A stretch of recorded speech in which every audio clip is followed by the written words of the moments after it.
Yo, what's going on, Headliner Nation? It's your boy, The Doc, and we are back with more Dynasty Headliner content.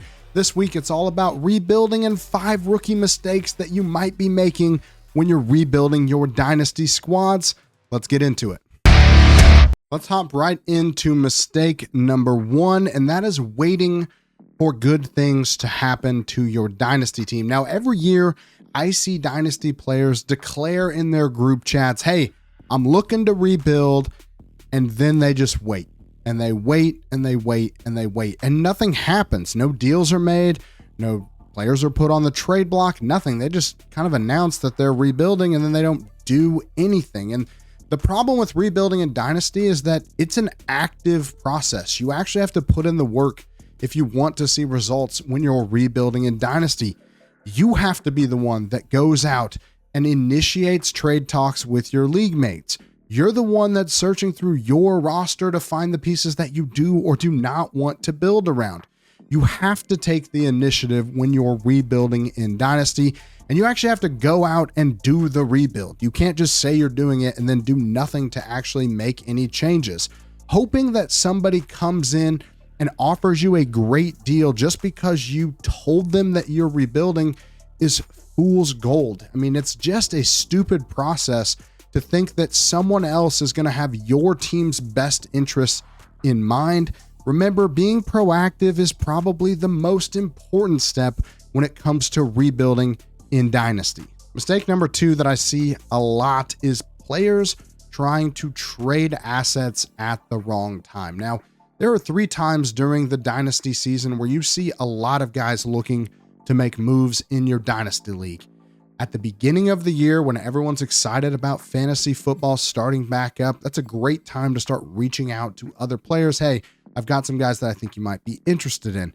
The other time is as the trade deadline is approaching. Most guys are going to try to make moves, especially teams that are competing. So if you have a trade deadline or the fantasy playoffs, if you don't have a trade deadline, that's when I'm targeting players that are in contention trying to win right now. And the other time that you see them making a lot of moves is on draft night, specifically the rookie draft of your Dynasty league. You'll see a lot of player movement happening the day before and the day of your rookie drafts because everybody's tuning in to look at the NFL draft to see the players, where they go, and where your rookie draft rankings have them and where they could fall and drop. So you want to make sure that you're paying attention to those specific time frames when you're looking to turn your roster over. Veterans typically don't sell very well during the NFL draft. Most people are looking for rookie picks. They're looking for young players. They're not going to try to trade for a veteran during the rookie draft. That's a great time if you're trying to move off some picks or if you're trying to move young assets, but it's a horrible time to trade veterans. At the beginning of the year, you can kind of trade for anybody, but you'll find that players that have been underperforming tend to sell a little bit better at the beginning of the year because some players don't like to assume risk if they have another bad year. So if you've got somebody you're targeting that maybe underperformed last year, but you think could be part of your rebuild, I would target them at the beginning of the NFL season. Now, if you've got a veteran that you're trying to move, the best time to do that is at the trade deadline or your fantasy playoffs because that's when competing teams are willing to give you more in terms of draft picks and young players to acquire proven vets for their playoff runs. A lot of times, if you're trying to move a veteran player in the offseason, you're going to be disappointed because guys are not looking at veterans in the offseason. They're looking at young players and rookies. And you're really minimizing the amount of value you can get back in a trade if you're not timing your trades up well. Timing is everything when it comes to trading, which brings me to mistake number 3. Mistake number 3 is one that I myself find is pretty hard for me to avoid, and that is rushing the rebuild. Now, I get it.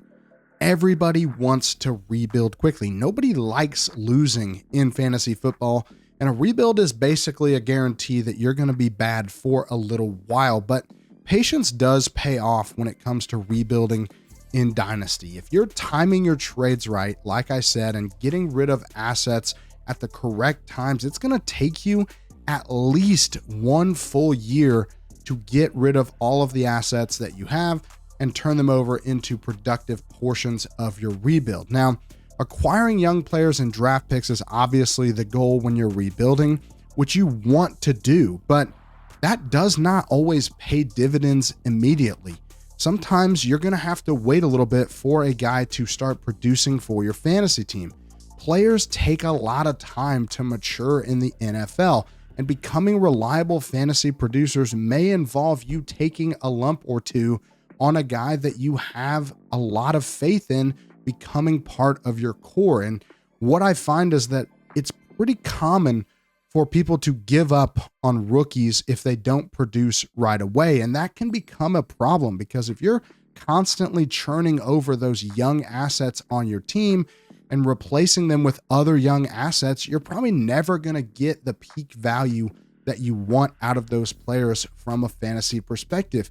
If you don't believe me, look back at the last month. I've done videos on both running backs and wide receivers and when you should be trying to acquire those guys and when they're most likely to produce from a fantasy perspective. And you'll find that most players don't produce right away. Most of them do take a little bit of time before they start producing for your fantasy team. So if you try to rush the rebuild, you're going to find that you're not going to get the results that you want from the players that you're actually drafting, and you're not giving yourself enough time to actually develop young talent. Mistake number 4 is one that I think we've all seen with players rebuilding, and that is gutting the roster past the point of return. Now, let me be clear. Not every single player on your team needs to be moved for young assets or for picks. Sometimes you have players on your dynasty squad that are worth rebuilding around. Young, proven assets are the most valuable thing in dynasty. And you might be thinking, well, if they're the most valuable thing, why am I not trying to cash in on that value right now? And the problem is that you don't want to be the worst team in your league forever. You have to rebuild around something. If you gut the entire house and leave no foundation, you have to rebuild from the bottom up. And that can take a long time, and it can be very ineffective, because we know that statistically speaking, rookie picks don't hit as often as we want them to. Just looking at historical data, less than 50% of first round picks actually end up producing at top 24 positional value in fantasy. Second round picks in rookie drafts hit at about 30%, and anything past the third round is less than 10% in terms of the likelihood that they will produce at a top 24 level. So for me, I like to keep 2 to 3 foundational pieces on my team that I think will hold value over the next 2 to 3 seasons that I can then build around over the course of the year or two that I'm rebuilding. I don't want a 4-year rebuild. I don't want a 10-year rebuild. I just want to make sure that I've got some pieces that, hey, if everything goes south, I can still use these pieces down the road if I need to, but I'm going to have them once I rebuild around them to be the core foundation of my team when I decide it's time to start competing again. Before I get into my last point, I just want to thank our friends over at SeatGeek for sponsoring this video. Now, SeatGeek is the #1 rated ticketing app on the planet, and there is a reason for that. They've got over 70,000 events that you can buy tickets for, and the thing that I love about SeatGeek is every single seat on the app is rated on a scale from 1 to 10, so you can tell how good of a seat you're getting before you ever actually get to the venue and sit down in it. And I think that is so valuable when we're talking about venues that maybe don't have the greatest seating arrangements. I just like that I know that I'm going to have a great seat when I'm spending that kind of money on a great ticket. And if you want to save a little cash on SeatGeek, make sure you use the code HEADLINERS when you buy your first tickets and get $20 off your purchase. Again, use the code HEADLINERS over at SeatGeek, get $20 off your first purchase. All right, finally, the last mistake that I see players make, probably the one that's the most common for them to fall into, and that's becoming addicted to the rebuild. Now, I get it. Rebuilding can be really fun. If you love Dynasty, there's nothing more fun, except for maybe winning your league, than doing a rebuild. You get to do all the things that make Dynasty great. You get to scout everybody's team and players. You get to scout rookies and make rookie picks. And you just get to be an active fantasy player year round, which is kind of why we play Dynasty. It's really fun sometimes to take a roster that's not very good and overhaul it and try to make it something better. The problem is that a lot of players become addicted to the process and aren't actually trying to make their team a contender. Now, I've come up with a few ideas that might help you realize that you're addicted to the rebuild. And the first thing is you find yourself trading young players for draft picks. And this is something that I see all of the time. While I admit that scouting rookies and drafting players is my favorite part of Dynasty and maybe fantasy football as a whole, at some point you have to hold on to good young players if you're rebuilding. You can't constantly be turning that roster over from young talent, hoping that you find even better young talent down the road. It just pushes off the process as a whole. Now, the other thing that you can use as a sign is that you're more focused on that next great draft class. There's always going to be great players coming into the NFL. There's always going to be the next great thing when it comes to prospects. But if you're constantly trying to churn over your roster to get a hold of specific draft classes or specific players in Dynasty, hoping that you hit the lottery for your draft picks, it's just a very poor strategy in general. You're hoping that you get a hold of a player and that they actually produce. You're not guaranteed that. So don't be so caught up in the next draft class that you're not trying to build your roster and compete now. Now, you see this all the time, and it's an example that I'm going to give because I think it's one of the worst trades you can make in Dynasty, and that is I'm going to trade you a first this year for a first plus a little bit extra next year. Now, on paper, that sounds really good. It actually works really well in Madden, but it also delays your rebuild by an entire year. Think if you had drafted a player like Malik Neighbors, or you had drafted a player like Brock Bowers this year, guys that were easily attainable in terms of draft pick capital last year, and you could have traded a first this year for a first last year, plus, and ended up with a Malik Neighbors or a Brock Bowers.